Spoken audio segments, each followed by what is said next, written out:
All right, we're out here doing in-between sets, featuring Nate today, and we're gonna sneak up on him while he's doing this set.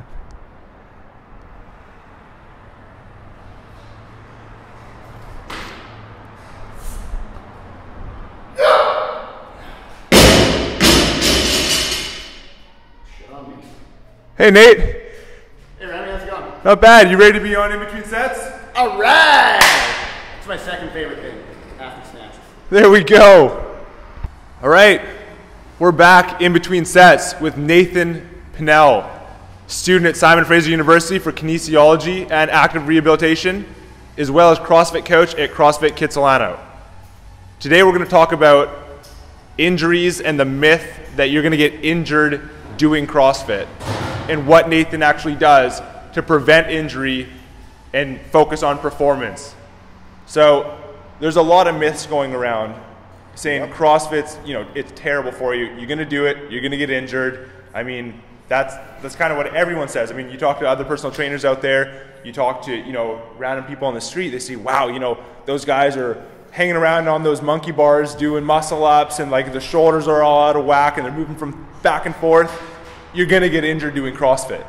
So what do you do in your training, as well as when you teach other individuals or classes, to make sure they're not getting injured or you're not getting injured?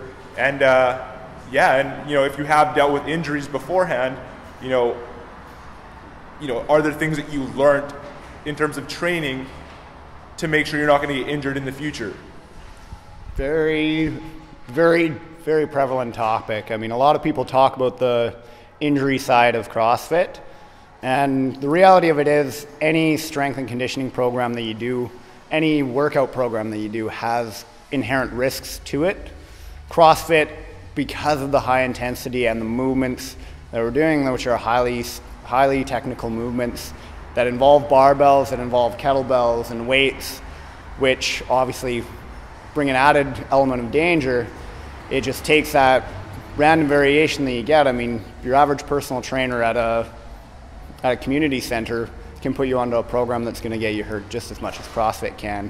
What it really comes down to is, two big things is the implementation of your programming and essentially building a balance in your body. And so that comes down to knowing your own body, becoming more connected to your own body. And then the second part is basically just mobility, and that really ties back into that, and checking your ego at the door. So that's three big topics. So I love the snatch. It is an absolutely amazing movement, and in my personal opinion is one of the greatest kind of pictures of what the human body can do. And it also, as a coaching and teaching tool, it requires a phenomenal amount of bodily organization. So if you don't know where your body is at in space, you're not going to be able to do a snatch. Straight up. Every time that you do any movement, whether you're out in the real world lifting a fridge for a friend or doing a kipping pull-up, if you don't know where your body's at or how to control it, you're opening up a huge window for injury. Okay, so basically your own training revolves around figuring out your body movements, and where mobility ties into that is if you can't get into a proper position, if you can't sink down to a squat in a snatch, or your shoulders are coming forward and stuff like that, your own body and how it's functioning. So you're going to focus on those things in terms of mobility to be able to get in those positions. Exactly. Because in any movement, if you cannot do a full squat, you should not be doing a full squat. You should be doing your full squat, which means you go to your range of motion. CrossFit purports basically all the movements, the idea is that they're all functional movements. One of the definitions that they use is that a functional movement starts from the core and radiates out. So the first thing that you do is stabilize your core. And we all are a walking history of injuries. Even the person who has never broken a bone or had stitches in their life has got a whole host of injuries. As far as I'm concerned, sitting down for 8 hours a day counts as an injury. So it's going to make your muscles extremely tight, And all of that affects your ability to stabilize your midline and take your body through that full range of motion. So as a coach, do you preach mobility on all your clients? 100%. And then you see those athletes that actually do implement mobility, they go far beyond the athletes that don't do the mobility.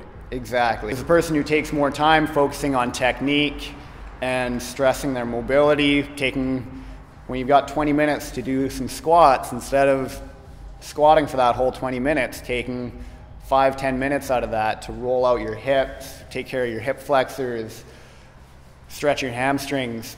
Those are the people that, yeah, you're not going to see the same amount of gains in the first month or 2 or 3, but after that, when you start to get that mobility dialed in, you start to complete the movements properly, then it's a road to success. And that's another thing you talk about, checking your ego at the door. Yes. So the guys and girls who don't check their ego at the door get hurt. Are mostly the people that come in here and they don't do the mobility as well because they want to lift a heavy weight or, you know, go straight to the PR without, you know, proper warm-ups or anything like that. Exactly. And then injuries are bound to happen. So you see a lot of, I mean, and that's not just CrossFit, that's in any sport. You should always be lifting a weight that is manageable for you.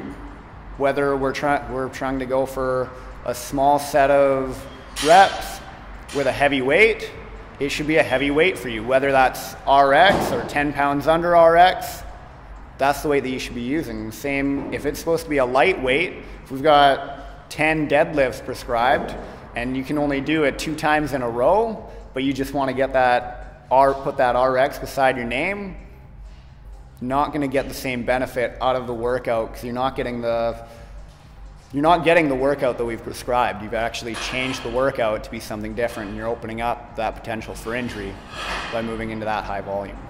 The main things, again, that prevent you from getting injured in CrossFit and will dispel that myth of you actually doing CrossFit and getting injured. So what are those 3 things that you said again?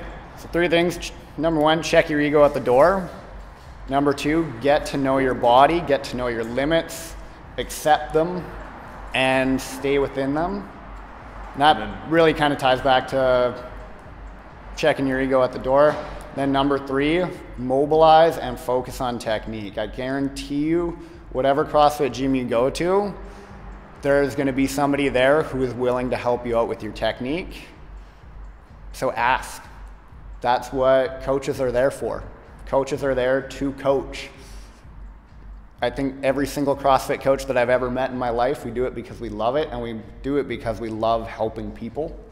We want you guys to ask. Yeah, so you know what?